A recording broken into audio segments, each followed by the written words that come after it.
இந்த வீடியோ பார்த்துட்டு எல்லாருக்குமே இந்த விஜய் அபிஷேக்கோட ஒரு ஸ்ட்ராங்கான வணக்கத்தை சொல்லிடுறேன். நம்ம டெய்லி ஒரு ஸ்டோரி சொல்லிட்டு இருக்கோம்ல. இன்னைக்கு எதை பத்தி பேச போறோம் அப்படின்னா, அதாவது 2026 எலெக்ஷன் வரப்போகுது. அதான் எலெக்ஷன் முடியிற வரைக்கும் இதே கண்டென்ட் தான். இப்போ 2026 எலெக்ஷன் வரப்போகுது. எல்லாருமே வந்து அவங்க கட்சி வந்து அதாவது சூடு பிடிக்குது அப்படின்னு சொல்லுவாங்க. அந்த மாதிரி சூடு பிடிச்சு கட கட கடன்னு ஓடிட்டே இருக்காங்க அப்படின்னு சொல்லலாம்.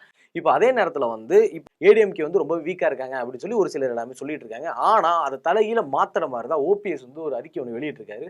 என்ன அது? அதாவது 15ஆம் தேதி வைக்கக்கூடிய அரசியல் அதாவது அவங்களோட ஆலோசனை கூட்டம் வந்து இப்போ வந்து 24ஆம் தேதி மாற்றப்பட்டிருக்காங்க. அது மட்டும் இல்லாம அதே 15ஆம் தேதிக்கு அமித்ஷா அவர்கள் வந்து தமிழகத்துக்கு வரப்போறதாகவும், இப்போ வந்து 13ஆம் தேதி டிசம்பர் 13 வந்து நயினா நாகேந்திரன் வந்து டெல்லிக்கு போயிருக்காரு. தேதி மாத்திருக்காங்க. அமித்ஷா தமிழகத்துக்கு வராரு. இப்போ இவர் வந்து கிளம்பி டெல்லிக்கு போயிருக்காரு. ஒரு மாதிரி கனெக்ட் ஆகுதுல்ல? ஆமா, எதுக்காக வந்து ஓபிஎஸ் அவர்கள் வந்து டேட்ட மாத்தி வைக்கணும்?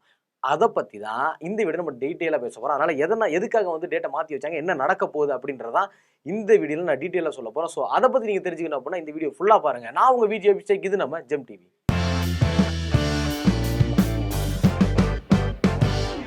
2026 சட்டசபை தேர்தல் வந்து வரப்போகுது. ஸோ எல்லாருமே வந்து அதுக்காக எல்லாருமே ஆவலா வெயிட் பண்ணிட்டு இருக்காங்க.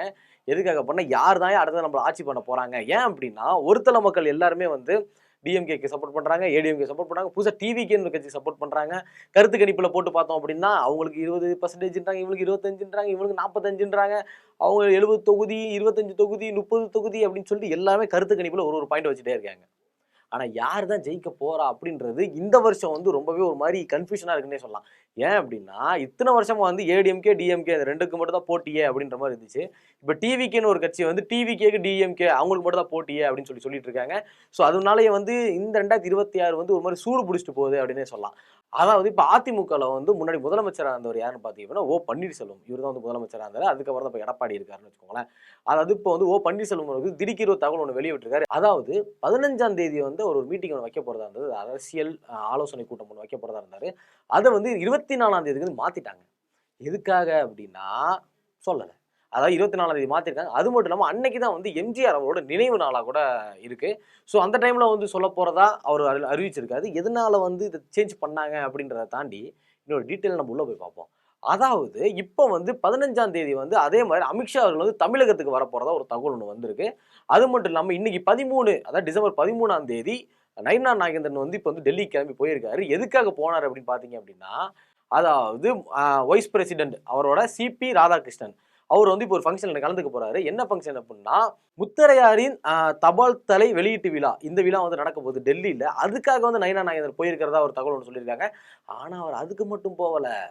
அதாவது இங்க என்ன நடந்துகிட்டு இருக்குன்ற ஒரு அப்டேட்டை குடுக்கறதுக்காக தான் அமித்ஷா அவர்களை பார்க்க போயிருக்கிறதாவும் சொல்லியிருக்காங்க. அது மட்டும் இல்லாம அந்த ஃபங்க்ஷனை முடிச்சுட்டு இவர் நேரா வந்து அமித்ஷாவை பார்க்க போறாராமா. அமித்ஷாவை பார்க்க போயிட்டு தமிழகத்துல வந்து என்ன மாதிரி நடக்குது அப்படின்றத வந்து டீட்டெயிலா சொல்ல போறாரு அப்படின்னு நினைக்கிறேன். டிசம்பர் 11ஆம் தேதி நயினா நாகேந்திரன் அவர்கள் வந்து நேரா போய் எடப்பாடி பழனிசாமி அவர்களை பார்த்து பேசியிருக்காங்க. அதாவது 2026 எலெக்ஷன்ல என்ன பண்ணலாம், இந்த தமிழக அரசு வந்து எந்த மாதிரி போயிட்டு இருக்கு, அது மட்டும் இல்லாம நம்ம அதிமுக வந்து எப்படி வந்து ஸ்ட்ராங் எடுக்கலாம், அதாவது என்டிஏ கூட்டணி எப்படி வந்து பலப்படுத்தலாம், வேற யாரெல்லாம் கூப்பிடலாம் அப்படின்றத பேசியிருக்கிறதா வந்து ஒரு தகவல் வந்திருக்கு. அது மட்டும் இல்லை இப்போ ரீசெண்டாக அவங்க நடத்தின வந்து ஆலோசனை கூட்டத்தில் வந்து அவங்க பேசுனதை பற்றியுமே வந்து நிறைய ஆலோசனை போயிட்டு இருந்ததா வந்து சொல்லியிருந்தாங்க.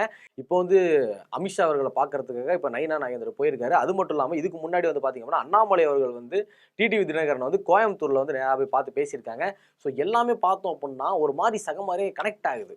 என்ன அப்படின்னா அண்ணாமலை அவர்களும் டெல்லி போனாரா, அதுக்கப்புறம் இப்போ வந்து நயினா நாகேந்திரன் அவர்கள் டெல்லி போறாரா, அமித்ஷா அவர்கள் நேரா இங்கே வந்து தமிழகத்துக்கு வராரா அப்படின்றப்போ அதில் முக்கியமான பாயிண்ட் என்ன அப்படின்னா ஓபிஎஸ் அவர்கள் வந்து அந்த டேட்டை மாற்றி வச்சது 15ஆம் தேதி பண்ண வேண்டிய ஆலோசனை கூட்டம் வந்து 24ஆம் தேதிக்கு மாற்றி வச்சது.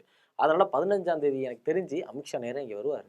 வந்ததுக்கு அப்புறம் நேரடியாக கொஞ்சம் கலந்துரையாடுவாங்க. ஆடினதுக்கு அப்புறம் நேராக வந்து போயிட்டு அவ்வளோதான் ஓபிஎஸ் அவர்கள் வந்து அதிமுகவோட இணையிறாரு அப்படின்னு சொல்லி வரதுக்கு வாய்ப்பு இருக்கு. அப்படி இல்லை அப்படின்னா அவங்க தனியாக ஒரு அமைப்பு வச்சு அந்த அமைப்பு வந்து என்டிஏ கூட்டணியில் சேர்க்கறதுக்கும் வாய்ப்பு இருக்கு.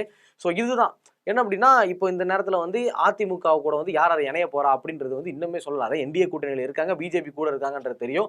ஆனால் வந்து தேமுதிகவோ பாமகவோ இல்லை டிடிவி தினகரன் அவர்களோ இல்லை ஓபிஎஸ் அவர்களோ யாருமே வந்து அதிமுக இணைறாங்களா இல்லையான்றது ஒரு கேள்விக்குறியா தான் இருக்கு அப்படின்னு சொல்லலாம். இந்த நேரத்தில் வந்து ஓபிஎஸ் அவர்கள் வந்து ஒரு தனியாக கட்சி ஆரம்பிச்சு நான் வந்து அம்மா பேரை வந்து காப்பாற்ற போறேன் அப்படின்னு சொல்லி அவர் ஒரு கட்டத்தில் இருந்தார். அப்புறம் டிடிவி தினகரன் அவங்க எல்லாருமே சேர்ந்து அவர் ஒரு கட்டத்தில் இருந்தாங்க. அப்புறம் செங்கோட்டையன் தனியாக பிரிஞ்சு போனார் அப்படின்னு சொல்லி அதிமுகவில் எல்லாருமே தனித்தனியாக பிரிஞ்சு தான் இருக்காங்க இல்லையா? இப்போ இதை ஸ்ட்ராங் படுத்தணும் அப்படின்னா கண்டிப்பாக வந்து எல்லாருமே ஒன்றிணைஞ்சாதான் முடியும். அதை தான் வந்து அமித்ஷா வந்து ஸ்ட்ராங்காக அந்த பிளானை போட்டு பண்ணிட்டு இருக்காரு அப்படின்னு நினைக்கிறேன். 15ஆம் தேதி வந்து அவர் வந்து இவர்கிட்ட பேசி எந்த மாதிரி 24ஆம் தேதி மாறப்போகுது அப்படின்றது தான் தெரில. எனக்கு தெரிஞ்சு வந்து கண்டிப்பாக வந்து என்டிஏ கூட்டணி வந்து ஸ்ட்ராங் ஆகிறதுக்கு அதிகமாகவே வாய்ப்பு இருக்கு. ஸோ நீங்க என்ன நினைக்கிறீங்க? என்டிஏ கூட்டணி ஸ்ட்ராங் ஆகுமா? இந்த வாட்டி ஆட்சியை பிடிக்குமா பிடிக்காதா அப்படின்றத மறக்காம கமெண்ட்ல கமெண்ட் பண்ணிட்டு போங்க. இந்த மாதிரியான இன்ஃபர்மேஷன்லாம் தெரிஞ்சுக்கணும் அப்படின்னா மறக்காம ஜெம் டிவியை சப்ஸ்கிரைப் பண்ணுங்க.